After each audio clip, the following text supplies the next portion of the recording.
Hey folks, Frank Versace here, out in the car, the mobile marketing machine, and having a cup of coffee. Went for a little break this afternoon. Oh, that's good. Anyway, I got here to the parking lot, and I wanted to cut a quick video because I started reflecting on something that happened the other night that I thought I would share with you. I've got 3 kids. I've got a 7-year-old boy, a 5-year-old boy, and a 2-year-old girl. And my son, I want to teach you a little bit of a lesson here if you have kids in terms of imparting the law of attraction or subconscious programming into your kids' minds. But my 5-year-old, it's about 3 in the morning. Everybody's asleep. The house is quiet. Of course, I'm in bed. And all of a sudden I hear, "Daddy, Daddy, I had a bad dream. Daddy, Daddy, come." So I whip out of bed. I walk over to my son's room. I'm sitting there on the edge of the bed. He sits up in bed and he's kind of upset. He's shaken up a little bit. You could tell that he's had a bad dream. And I said to him, "Well, what are you dreaming about?" And he starts telling me about these monsters and how they have all these guns and they're attacking him and they're coming after him and all this stuff. And I could tell he was pretty shaken up. And we usually do this thing, once we tell our kids, once you tell us your nightmare, and then we flip your pillow over, then you can go back to sleep safely. Everything will be fine. But this particular night we did that, and I thought in my mind, I'm going to take this opportunity and maybe try to implant something in his mind so that, in the heat of the moment where he's got that fear inside of him, that he'll understand why it's there. So I said to him, "Do you know how these thoughts come out of your mind?" And he says, "Well, no." I says, "Well, let's pretend that you're a gardener and you're in the garden and I've given you a tomato seed, and you take that tomato seed and you drop that tomato seed into the ground." I said, "What do you think is going to grow from that tomato seed?" Excuse me. And he says, "Well, I think it's going to be tomato." I said, "That's right. And what happens if I gave you a carrot seed and we drop that carrot seeds into the ground? What do you think is going to come up?" And he says, "Well, carrots, Daddy." I said, "One more. Let's say we took an apple seed and we planted that apple seed into the ground. What do you think is going to come up?" And he says, "Well, apples are going to come up, Daddy." I said, "That's great.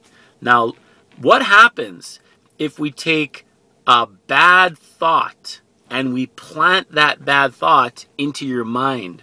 What do you think is going to come up?" And he thinks for a second, but by now he's got the chain of how this works. And he says, "Well, I think bad thoughts are going to come up." That's right. "And what if you take a good thought and you plant the good thought into your mind? What do you think is going to come out?" And he says, "Well, good thoughts, Daddy." I said, "That's exactly right." I said, "Do you know how you plant thoughts into your mind?" And he starts thinking and he says, "No, Daddy, I don't know how we plant thoughts in our mind." I said, "You plant thoughts into your mind by what you see and what you hear. So when you're watching a show with monsters and shooting and playing a video game with monsters and shooting and reading a book with monsters and shooting, and you're thinking about that all day, you've planted that into your mind. When you go to bed at night, what do you think is going to come up?"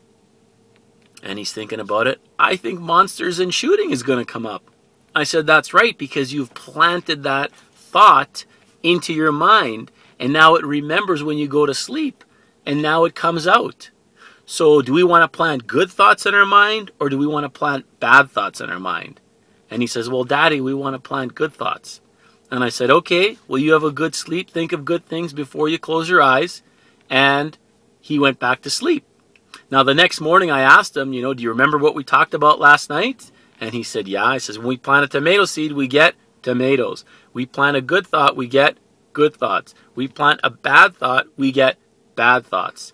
And now the lesson stuck because he was in that moment where there was some fear inside of him, and he understood why and how that fear got there, and maybe a little bit of a lesson in terms of how he can eliminate that going forward.